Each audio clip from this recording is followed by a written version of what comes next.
Hello, BookTube. All right, we're back. Another Q&A here. This is number 3, if I remember correctly. We are now on to Gunnar. Did you always sleep less than a mortal being, or did it start at some point? Always. The next question might be a bit spicy, so feel free to ignore. Sock it to me, baby. Let's see what we have here. You talked about a teacher who inspired you to read. Was there more to this relationship than teacher-student, or maybe even more than friends? No. No, there wasn't. Sarah Hall asks, I know you read and like See What I Have Done by Sarah Schmidt. I very much do, yes. But Lizzie Borden murders. My question is, did Lizzie do it or not? What are your conclusions? She certainly is guilty. Yes.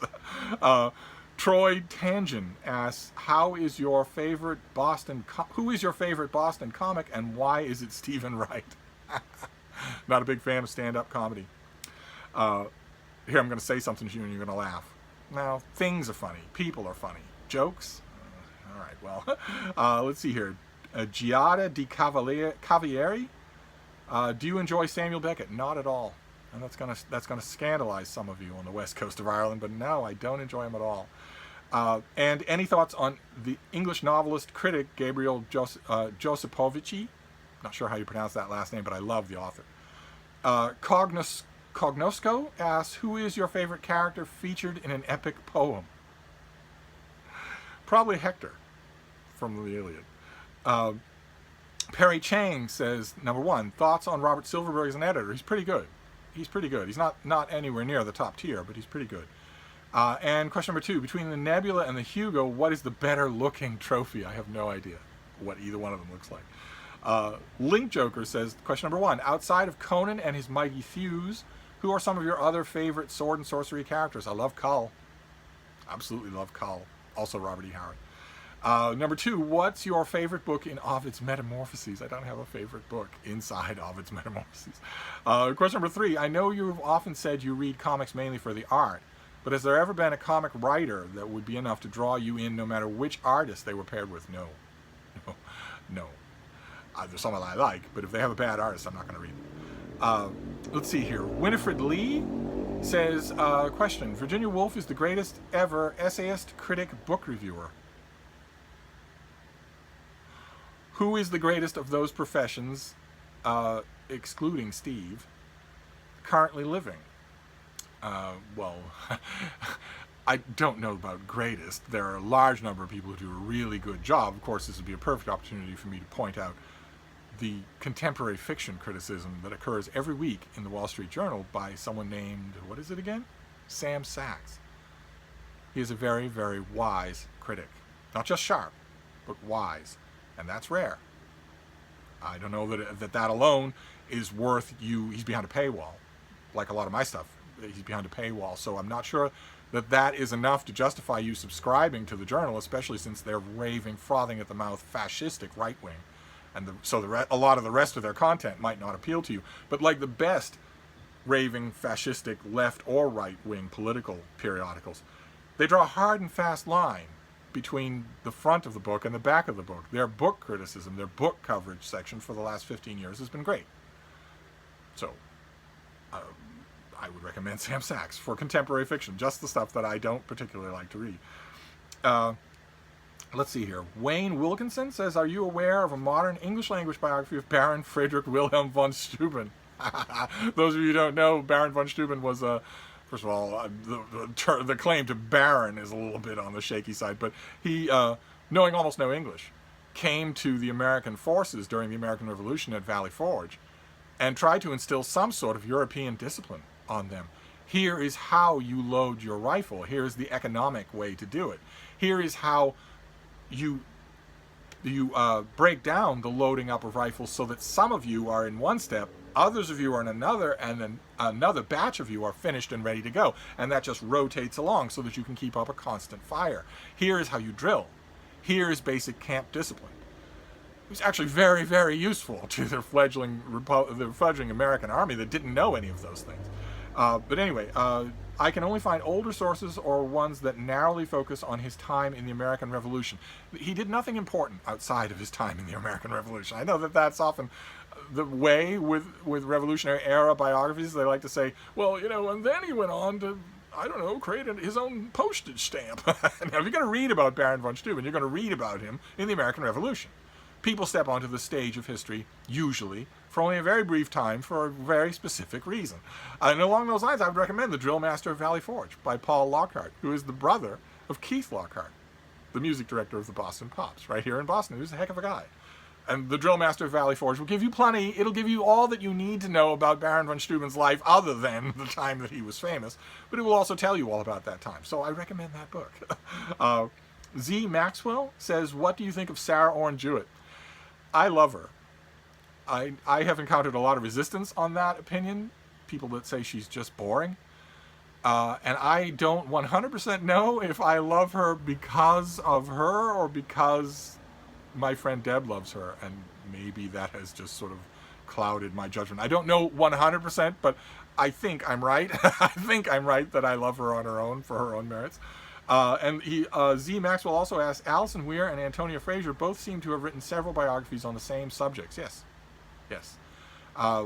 Which do you prefer on the Tudors? Alison Weir on the Tudors, although neither one of them is the best on the Tudors. Both of them can do better work elsewhere, I think. But Alison Weir on the Tudors, yes.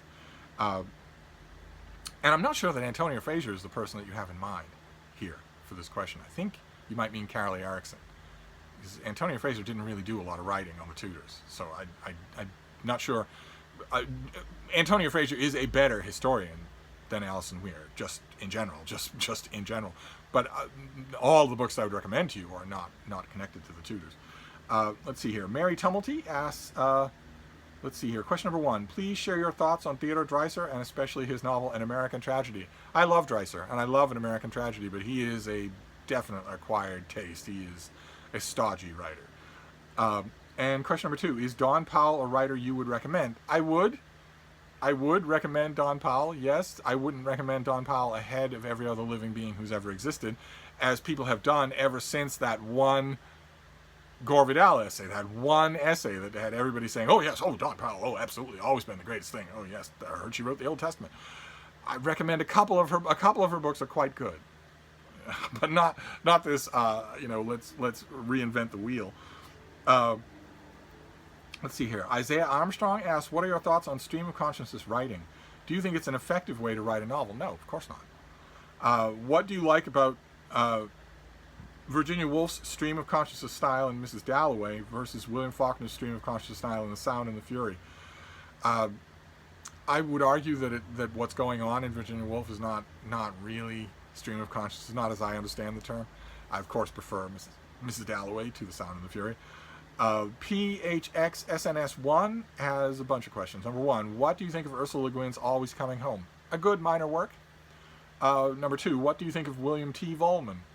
I think he can be great. He has often been great. He is an author you have to pay attention to. And number 3, do you like the Mamas and the Papas? Of course I do. Who doesn't? Matt Crash says, let's see here. I have 2 questions. Number 1, who are 3 overlooked heroes in American history? Oh, come on. Oh, come on. There are lots of them. Number 2, what are your thoughts on People's History of the United States by Howard Zinn? It's not trustworthy. It's a political screed masquerading as history. It has infected a lot of people who don't know that. Perfectly free to read it. Perfectly free to read it, absolutely, but you should know what you're doing. I will never forgive Howard Zinn for making it necessary in my life for me to defend George Washington. I don't like defending George Washington. I hate George Washington. But Zinn is so bad that I don't like the book. It is dangerously ideological, and if you're going to read it, and maybe there's an argument to be made that you should keep that in mind. Read genuine histories of the United States before you read it, and then read it with your eyes wide open. Let's see here. Dimitar Stanev says, are there any lesser-known Balzac novels that you would recommend? I don't know Balzac well enough to start championing the lesser-known books. Which translation of The Count of Monte Cristo is best? I don't know about best. I really like Robin Buss's translation for Penguin Classics, but I don't know about best. Also, what do you think of the Rougon Marquette series? What, if any, of the books in it would you recommend as the best? I don't know Zola. I don't I don't know him well enough to make any recommendations along these lines. I'm not the person to ask. Dan W. says, what is your opinion of the Hardy Boys series? I like them. Let's just move on. Oh, God, help us. Okay. Next, we have a gigantic block of questions, and the name of the questioner is almost as long as the gigantic block of questioners. It's Scourgeur Zvartershikishan. I have no idea how to pronounce or even guess at your name. Question number 1. In principle, do you have a problem with the kind of extreme sexual content found in Gravity's Rainbow, or do you think it is just one normal thing, topic, theme, device, valid to be used in literature just in any way? Or maybe it is a valid thing in literature, but is just harder to do it well. It's hard to do well. I think that it's mostly genius in Gravity's Rainbow. Question number 2. Look at the size of this thing. It's an essay.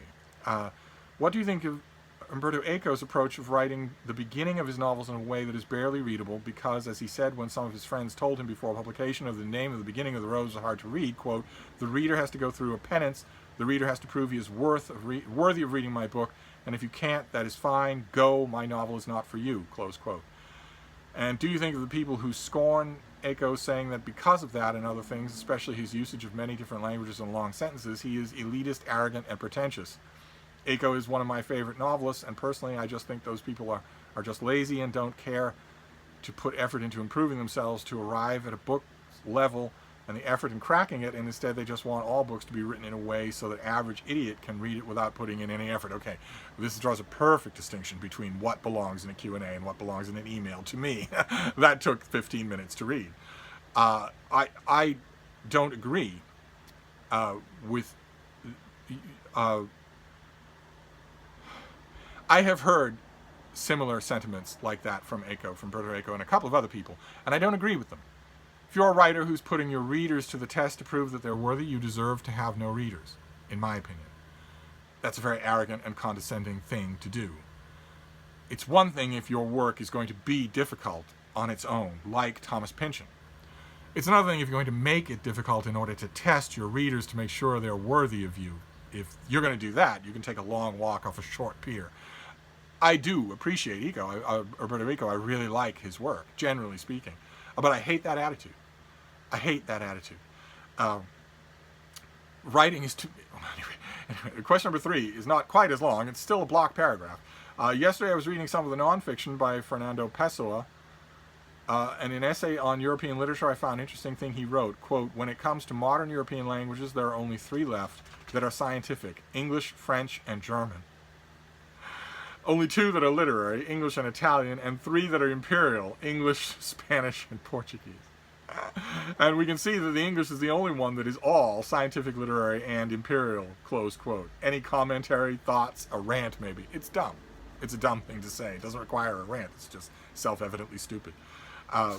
Question number 4, what do you think of people who want to sanitize the past in literature?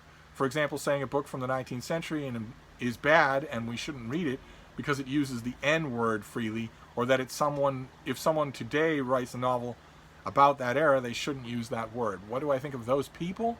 They're called censors, moral censors. They're called puritanical censors, and I hate them.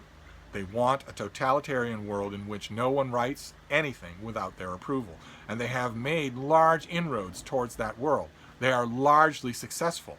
When they make efforts like this, they are to be, as I've said many times on this channel, deploring them in private is not good enough. They have to be actively resisted, always. Rooted out of your company. If you have a company where someone is doing that kind of thing, I don't think we should do this because of this language. You have to not only vote against them, but work with HR to get rid of them. We need to root these people out of society. Censors never stop. They are never satisfied. They say they have a program of what's acceptable and what's not, but that is not true. They are high on the power of censoring, and they will not stop. So what do I think of the people? They are a serious danger to intellectual freedom everywhere and should be rooted out. They have to be actively resisted. Actively resisted. It's not good enough for you to say, well, I will always be okay with that. No, not at all. It's that you need to find the school board member in your town who is strongly urging along these lines that Huck Finn be stripped from the canon of teaching in high school because it has that word. You need to find out who that person is and get them off the school board. Get them off the advisory board at the library. Get them off the advisory board at the grocery store. You need to root these people out. Not just say, well, they'll never affect me. So that's what I'd have to say about them. So you got your rant after all, didn't you? Question number 5. Any thoughts on Mikhail Bakhtin? Didn't read much of him yet, but I've seen people saying he is the best and most important literary critic in the first half of the 20th century. I'm not much for formal literary criticism. So you certainly don't need to read him. I read book reviews in your daily paper, yes, but formalized book criticism? Question number 6. Any thoughts on why the hell Harold Bloom, with his intellectual level and literary knowledge, came to admire Cormac McCarthy? He did not. He did not. Just a theory. We'll never know. The man himself is sadly no longer with us. In my opinion, Harold Bloom fell in love with people who liked Cormac McCarthy. He fell in love with Dude Bro acolytes and wanted to be accepted as one of their number. Thought this was a nice, quick way to have a younger generation think of him as cool. He did not like the literature of Cormac McCarthy any more than anybody else does. Anybody who does, anybody especially who's taught literature or read lots of literature, genuine literature, the only way they will say they like Cormac McCarthy is by moving the goalposts and what constitutes like and doesn't like. That's the only way. And then they just discreetly move the goalpost back when they're talking about something else. That's the only way you can do it. And that's what Bloom did, unfortunately. And question number 6. This is not a question, just a suggestion. If you're still going to do starter kits, it'd be interesting to have a starter kit to every country. Well, starter kits are slightly stalled. I'll put that on the list. How are we doing for time? All right, we're fine. Marcus says, beside the Star Trek novels, are you a fan of other TV movie tie-ins for Star Wars, for instance, or Doctor Who? I am. Some of them. I've read a lot of Star Wars novels. I've read a lot of Smallville novels. I've read all the Smallville novels. I know, question number 2, I know you're not the biggest Dickens fan, but I was seriously considering reading Peter Ackroyd's big biography of him. Do you recommend it? Yes, I do. It's very good. James Holder says, my questions are, number 1, outside of reviewing, what's the status of your other writing projects? Well, my ongoing writing project is to review things. I'm an active reviewer. I review all the time. That's going just fine. I have 2 to do today. And I'm working right now on 2 writing projects with the authors whose names will be on the books, and those are going well too, well as can be expected. Collaborating on a book like that, especially in a quiet, silent advisory role, can be a little nerve-wracking, but it's going okay. Let's see, your question number 2, what do you do with your various NaNoWriMo novels? I haven't done anything with them. I really should. There's nothing stopping me from taking King Tut with Superpowers or Teen Jesus and making it an Amazon book. Just putting it out there. Give it a quick edit and put it out, format it, give it a cover and put it out there. These novels are just sitting there. Markowitz and the Mystery Woman is good. People would like it. But I haven't done it. MNIKM asks, have you read any Balkan literature in translation? I have not. No. Well, I mean, I have, but not enough to know anything about it. Also, could you name a few of your favorite plays and a few memorable productions you have seen? I'm assuming by plays you mean non-canonical or not Shakespeare. You're not talking about Shakespeare or Racine here or Moliere. Modern stuff. Master Harold and the Boys I've seen many times. Agnes of God I've seen many times. Cloud 9 by Carol Churchill. I've seen a couple of really good performances of that. A bunch of other things. I used to go to plays a lot in New York City, so it'd be a long list. Question number 2, are there plays that you first read, then saw on the stage and thought worked much better on the stage than on paper? Almost all of them. And question number 3, putting play to music. Do you have favorite operas? I do have favorite operas. Pretty much anything by Donizetti. What is your take on Vogner as a literary figure? He stinks. The Thrifty Reader says, have you ever considered working at the Brattle Bookshop? Those of you who maybe don't know, the Brattle Bookshop is a great used bookstore here in Boston. I go to it all the time. Never considered working there. I doubt they'd have me. Even if I did consider working there, I doubt they'd have me because, well, I don't have an active driver's license, and that's a prerequisite to work at the Brattle. You have to have a driver's license, so they're out buying all the time. And B, I'm not all that big a fan of manual labor, and you have to be okay with that because you're hefting and toting boxes full of books all the time at the Brattle, all the time. And C, I'm not all that big a fan of actual work. I mainly just want to hang around and talk to the customers. That's what I did for 25 years in retail bookselling. I had an endless stream of managers coming to me and saying, "Would you? Here's this X, Y, and Z busy work project that I want you to do for me, and I'll be back every 15 minutes to check on your progress and grade you." I just tell them, "No, I'm not really interested. Thanks. If you want this petty little piece of busy work done, why don't you do it yourself? If it's so important to get done, why don't you do it yourself? Especially if all you're going to do is tell me that I'm doing it wrong, why not do it right? Be a beacon to us all." I never wanted to do any of that stuff, even when I was in retail. So why would the Brattle hire me? I don't think they would. I don't think they would. Let's see here. The Peglar Papers says, "What are your thoughts on the Oscars?" They don't interest me in the slightest. And do you have an underrated LGBT book to recommend? I have several hundred of them, yes. John Garganarakis says, number one, what are your thoughts on the work of Pasolini? Also, your thoughts on his last film, Salo. I'm not a Pasolini expert, nor a fan, so my thoughts would be rudimentary, to put it mildly. Question number two, what are your thoughts on the work of Yukio Mishima? I like Mishima very much. Also, do you buy the theory that the failed coup that preceded his suicide was merely a justification for ending his life, and that Mishima was not really interested in politics? No, I don't think that is true. I'd have to look into it, but my memory of the subject is that is not true. And number three, excluding critics, who is the most insufferable writer you have had the misfortune of meeting in person, and why? I'm going to have to pass. This chance they're watching. Hannah's Books asks, what is your favorite novel by a 19th century American woman? You'd have to pick novels. It can't be nonfiction? I can't revert to my beloved Margaret Fuller? It has to be a novel? I don't care. Can I say Little Women? I don't. I much prefer nonfiction. Margaret Fuller is someone that people don't read, and they really should. Hannah has another question. What is your favorite novel from the Harlem Renaissance? You and novels, if you love them so much, why don't you marry them? For me, it's predictable, but it'd probably be Claude McKay's book, Home to Harlem. That's probably my favorite Harlem Renaissance novel. Trip says, how are we doing for time? Okay, we're fine. Who are some talented yet overlooked English prose writers? Oh, for Pete's sake. This is a Q&A. That is a discussion video that goes on for 40 minutes. There are lots of them. Question number two, let's see if we can do any better. What is the cause of the new trend of neo-fascism here in the US and Brazil and spreading throughout Europe? And what are the failures of the political left and center in presenting a viable alternative? Okay, well, that's an explosive question. Also a discussion question.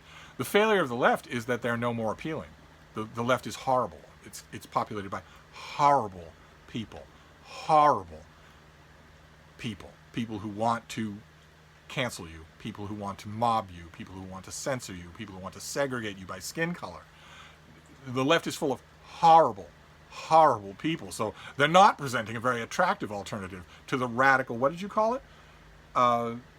Neo-fascism. They are neo-fascists themselves. They're in that they want to enforce their will by force on purely personal choices. They are neo-fascists themselves. So the left is not presenting a very attractive alternate picture. But in answer to your original question, what the reason for the cause? Social media. Social media is 90% of the cause. Let's see here. Question number three. You often say that Jesus was not a real person. No, I don't. No, I don't. I say two things about Jesus. One, he certainly was not a god. There are no gods. There have never been any gods. There is no supernatural element to the world. And two, there's a strong chance that Jesus as a discrete historical figure did not exist as we understand it. That's not the same thing as always saying he didn't exist. But anyway, I largely agree with you on points of religion except this one. It seems most scholars concede he was likely real. That is very dodgy as a claim. Most religious scholars do. There's a key word in that description. And if he wasn't, how do you explain Paul mentioning James, who knew Jesus? Paul mentions James. Paul doesn't mention...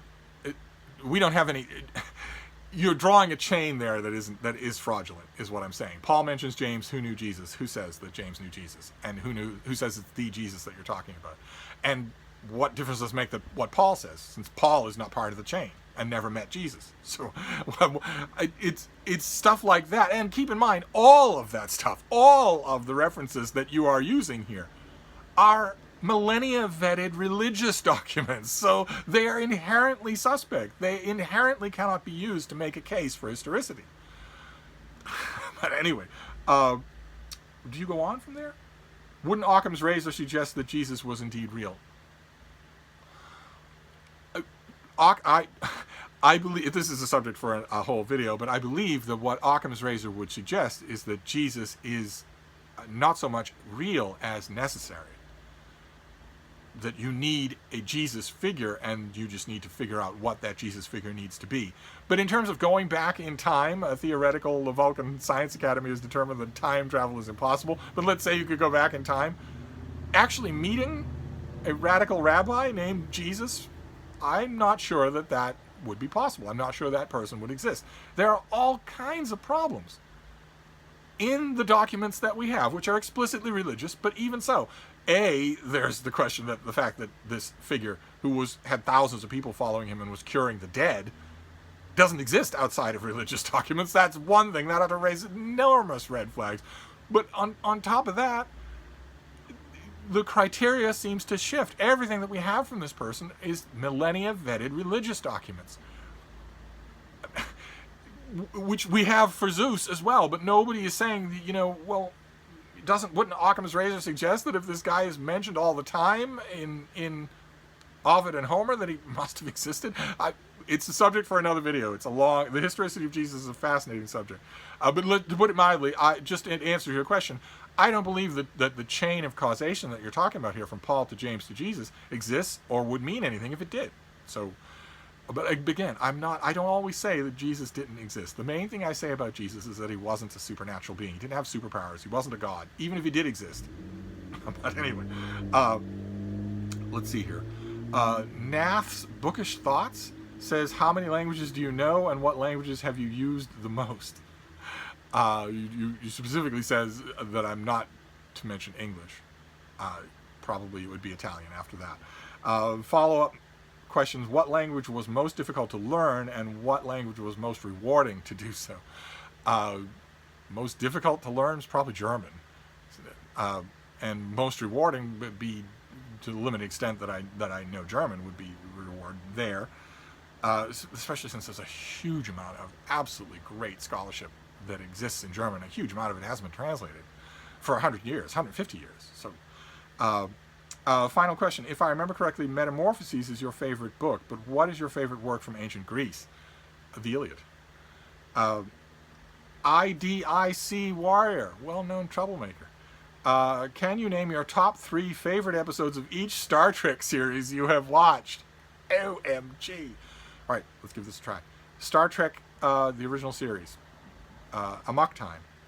Balance of Terror.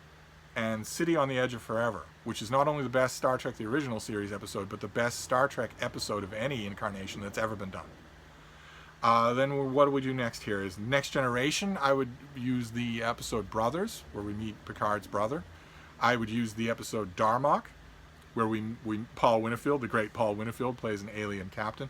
And there's an episode called The Inner Light for Star Trek The Next Generation. Next Gen fans will know it well, where Captain Picard lives an entire alternate life from his young years all the way to old age in an alternate reality, in a reality that doesn't exist anymore, and then comes back to his own reality. And it is, I have to admit, very well done. Lots of bad acting, but Patrick Stewart is great in it. So, and then what's the next incarnation? DS9, Deep Space Nine. There's a very sad episode in Deep Space Nine. It's beautifully done, called The Sound of Her Voice. Oh my, it will work on you. And then there's a 2-parter called The Way of the Warrior, where the Klingons break with the Federation. I love it. It's not really high quality, but boy, oh boy, is it great. And it fulfills the ultimate fan daydream of every Star Trek fan, which is, if your bridge with your core characters were boarded by Klingons with bat'leths, how would your main characters do? in the general melee that followed, who could hold their own and who couldn't. And in the Way of the Warrior, in the climax of the Way of the Warrior, we get to see how the core crew of Deep Space Nine would fight against a horde of bat'leth-wielding Klingons, and it breaks down pretty much as you would think. Odo can hold his own. Kira can hold her own until she's overcome. Chief O'Brien is overcome right away. Of course, Captain Sisko can hold his own with a serious amount of fighting. Jadzia Dax has centuries of experience fighting Klingons with bat'leths. And Worf, of course, is easily able to do it. But it makes you wonder, what would have happened if the same thing had happened on the bridge of the original Enterprise? Spock and Kirk can handle a Klingon. Montgomery Scott maybe can, if he maybe has a chance to have a weapon. Uhura, no. Sulu, maybe. Chekhov, no. McCoy, no. And then you get the Next Generation. Well, you've got Data, right? He's indestructible and super strong, super fast. So you've got him. I think Riker could probably hold his own against a Klingon. Maybe Jean-Luc Picard, although he's in his 60s. He might not be able to do it, but maybe. Riker, I think, would certainly be able to. Diana Troy would be useless. Wesley Crusher would not only be killed by Klingons, but most of collected Star Trek fandom would be cheering while he was killed by Klingons.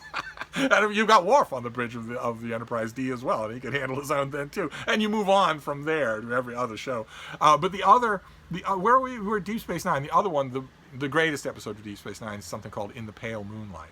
I don't agree with the title because it rips off an ad hoc line from the Michael Keaton Batman movie, but the episode itself is incredible.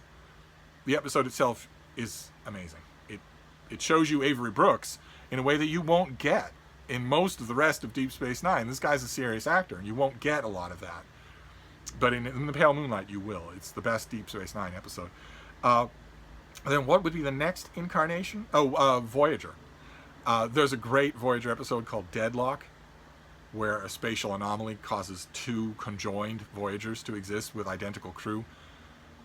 Boy, oh boy, the ending of that episode, if it doesn't get to you, there's something wrong with you. And it pulls a dipsy doodle at the end. It pulls a surprise at the end. And the same thing is true with, there's another great episode called The Year of Hell, that many Voyager fans have said, and I agree, should have been a whole season. But it's all crammed into one episode. And it's amazingly good. It's a time travel episode, but it takes full advantage of that. But for me, the best Voyager episode is called The Void, where Voyager finds itself sucked into a little pocket reality where there are no resources and no sunlight, no starlight, no planets, no nothing. Just a bunch of similarly trapped ships preying off each other. And The Void is the whole arc of Voyager compressed into one episode where Captain Janeway has to stick to her principles in the face of all odds, far away from the Federation. I love it. Absolutely love it. And then do we want to go? We'll go to one. Let's go to Star Trek Enterprise. I'm not going to venture into the later Star Treks, the Kurtzman Star Trek.